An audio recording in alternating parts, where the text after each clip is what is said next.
An inactive ship was being prepared for relocation to another pier.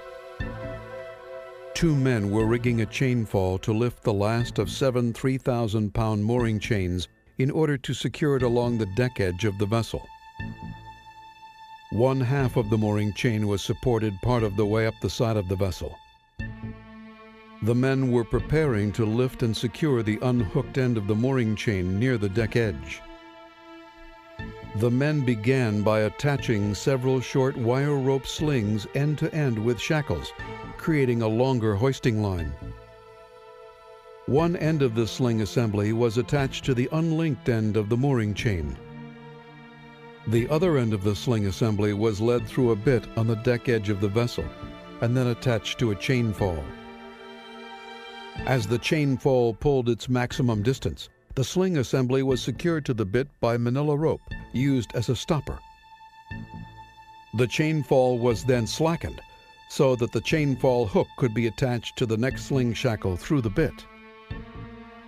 As the second sling was pulled by the chainfall, the sling shackle got hung up on the bit.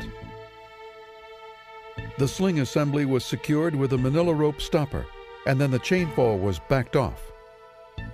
While waiting for instructions, the worker walked into the area and looked over the deck edge to see what was wrong. The manila rope stopper snapped, causing the weight of the chain to be transferred back to the sling assembly. The slack assembly suddenly became taut and struck the rigger in the neck with tremendous force, breaking his neck. The rigger died instantly.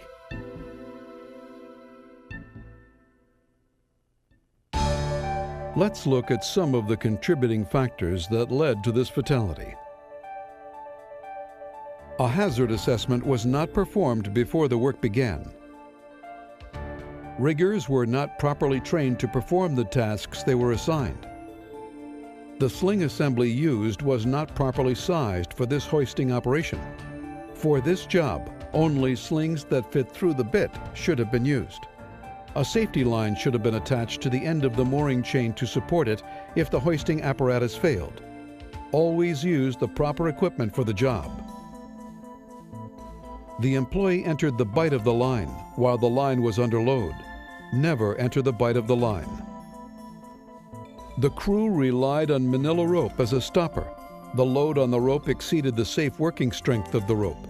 Never exceed safe working loads of rope, line, or chains.